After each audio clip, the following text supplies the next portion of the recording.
And I think we have a citizen communication speaker. Yes. Mr. Moreau, why don't you come on up, and you got 3 minutes.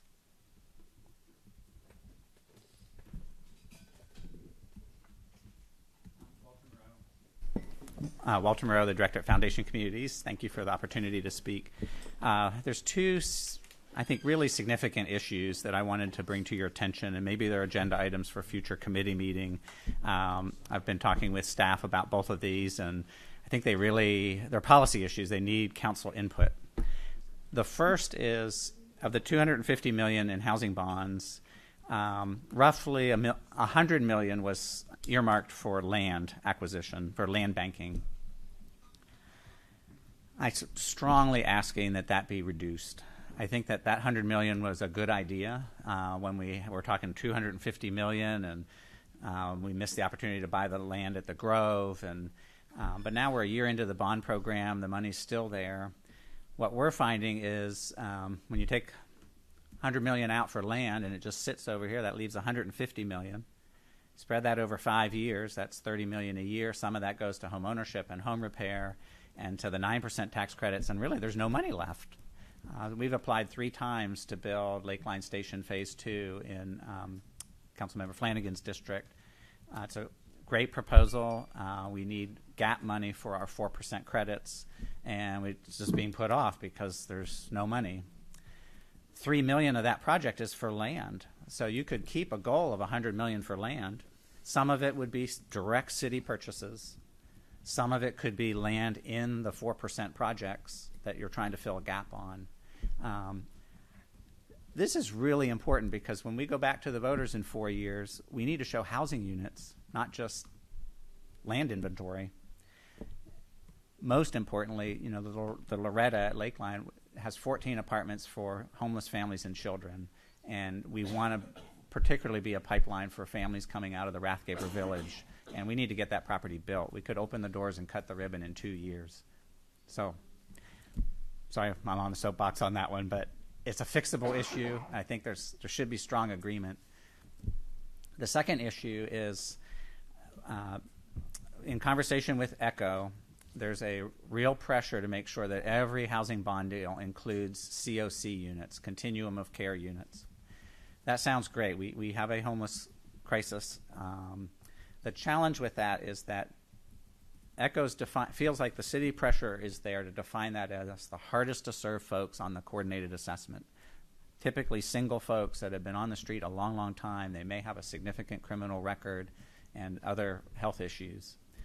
That's a great fit for some of our properties, but in Laurel Creek or the Loretta, where we're focused on families with children, that's not a great fit.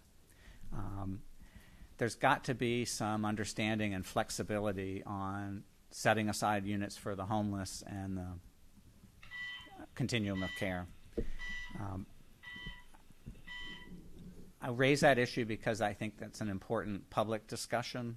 I don't think you should have a policy that every housing bond deal must take these units, or we're going to make some really unwise situations. We also see the situation where some for-profit developers apply for housing bonds, and they'll do whatever it takes. So they'll say, yeah, we'll take COC units, whether they know what they're doing or not. Thank you. Thank you. And I think what you've actually teed up are 2 items that we've been planning on bringing at upcoming Housing and Planning Committee meeting to sort of review how we're doing on COC units, what the requirements are for bond stuff, and to look at land acquisition dollars, because I think you're right, we want units on the ground. And then we also know we've brought on some staff to do increase the speed of how we're doing some of that land acquisition. So I think those are both really important items for us to bring up. Chair, I just ask that if possible, maybe we could bring that up at the next committee meeting. Yep, I think we're shooting for that if we can. Okay. If we can make it through. So we'll all huddle and figure out whether it's the next one or the one after that, but we want to bring it up soon. Yeah, I think there's some need to really have some discussion about the use of the $100 million, and those are good suggestions. We also need to be thinking about it as how we align with moving forward on our high capacity transit goals, and the need to look at avoiding displacement along those lines by perhaps buying some of that property. So I think that we can accomplish those goals and at the same time address the kind of concerns that Mr. Moreau is raising. So. Perfect. Thank you. And I think that it being a high opportunity area, that it is very important that we start focusing on building these kind of housing that we desperately need. And so I want to thank you for bringing that to our attention there, because I really want to see something done in that area. Thank you. And I think we have one other speaker. Coming up, sir. Please tell us your name, and you've got 3 minutes. Okay, good morning, council members. My name is Jerry Harden. I spoke at Thursday's meeting.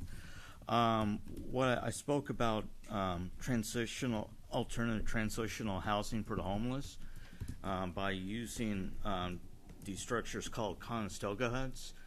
And what I did last week was send more information by video links for council member staff to examine for information. One was about how they're built, and the other was how church programs up in Eugene, Oregon were using these as part of their transitional housing program. And I think the best way to start these in Austin is by church groups and nonprofits to sponsor a few at a time and provide the bathroom facilities or even porta potties if needed for these huts. And it's not about asking for funds like that. It's just allowing for churches or nonprofits or businesses to be able to sponsor these without, being hindered up by regulations and like that. And like if you could look into that, if there are any regulations that would be a roadblock to these, it would be greatly appreciated. And that was really my main concern, just for you guys to get more information to evaluate and hopefully find informative. Do you have any questions for me? I don't think so at this time, but we appreciate you bringing it up in the hearing, and we'll make sure to keep in touch. Thank you for sending us those emails, sir. All right, thank you. I would just, sir, I'd just add that we'll reach out to staff and ask them if there's any kind of regulatory roadblocks. Okay, thank you, council member. So because we want to get the LDC team back to their deadline coming up, we're going to take up that item first out of order.